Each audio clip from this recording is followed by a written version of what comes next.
If y'all like unboxing videos, camera gear, and tripods, this is a video for you. We've got a Gitzo tripod that was just sent out to me, and we're gonna open it right now. All right, so it's time to unbox this tripod. Now, I wanna be upfront and transparent with you from the beginning. Gitzo reached out a couple months ago to work on a collab, and I said absolutely. One of my #1 bucket list things as a photographer is to work with camera brands and gear brands and bring you guys the best recommendations I can. Now, in full transparency, I do get to keep this gear. So if I like it, I keep it. And so I want you to know that going into this. I'm always going to be upfront with the good, the bad, and the ugly. I won't over sell anything. I won't over hype anything. If I don't think it's good, I'm going to let you know.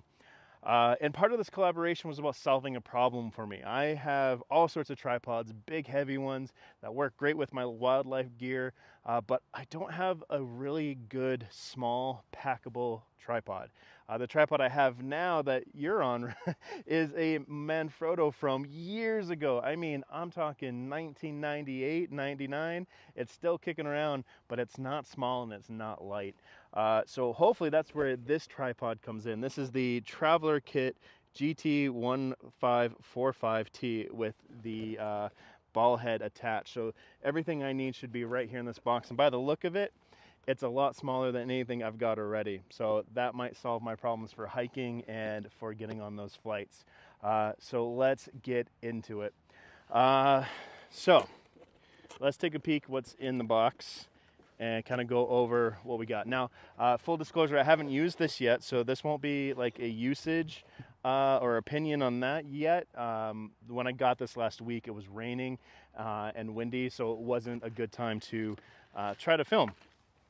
So opening up here, that'll be a later on video. Taking a look here, tripod is small, comes in a little carrying case. That's cool. I probably won't use that much. It'll probably just be stuffed in a drawer. We've got a carrying sling, like a shoulder strap. Probably won't use this either. It usually just sits on a tripod for me. What else do we got? We've got some manuals and some Allen wrenches and a little adapter in here. That adapter is going to be important for later on. We'll talk about that in a little bit. So let's take a look at the tripod. All right, so let's take it out here.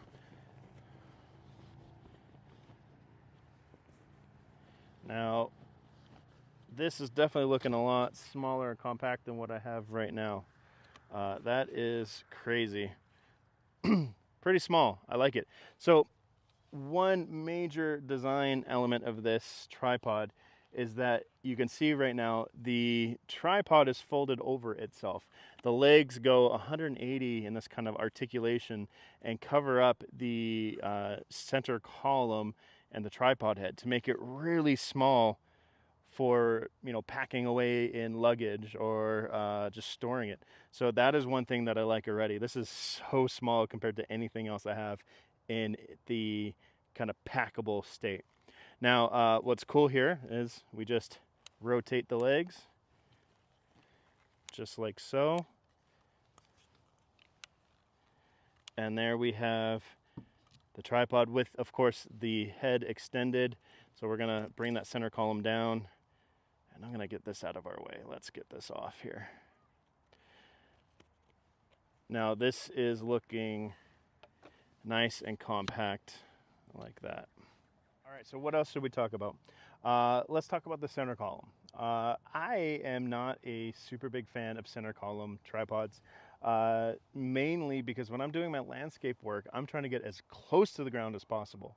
And with this tripod and many like it, like the one that you're on right now, this center column is going to get in the way of getting close to the ground. Once I get this legs outwards, we're gonna see that suddenly we're not actually that close to the ground, right? I have to raise the center column up to be able to accommodate. Now, there is a workaround for that, and this is with a lot of these tripod manufacturers that use center columns, and that's to actually flip the center column upside down. In this case, for this tripod, that is a simple task of just rotating these around. and getting them kind of level here. And now we've got our tripod with our camera hanging in between the legs. Now, I'm not necessarily a huge fan of this style because I don't like having to work around the legs and try to get to the camera. I always felt that was cumbersome.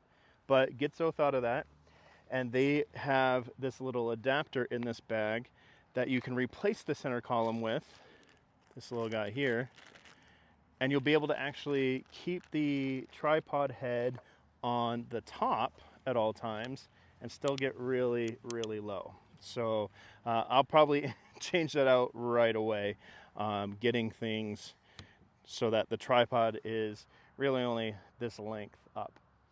As for the tripod head, no real complaints here. It's fluid in motion. The ball head moves nice and freely. However, there isn't a tensioner on some of my other tripod heads. I do have tensioners that help even when you release it, that it doesn't just flop over.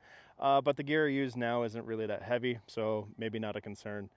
As for the mounting plate, won't be using that because I do have some Arca Swiss already, so the plate will just go in a drawer, but I do have many Arca Swiss L brackets that are already on my cameras. So it's not a quick release, but it is a little screw release, no big deal there. It's not like I'm trying to quickly change positions, not like wildlife or anything like that.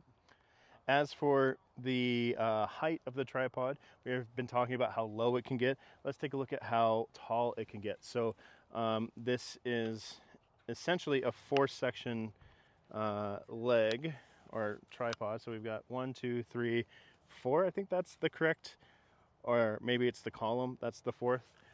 But it does get pretty darn tall. The legs are thin, which is part of its lightweight packability. So we'll see how that works in the field.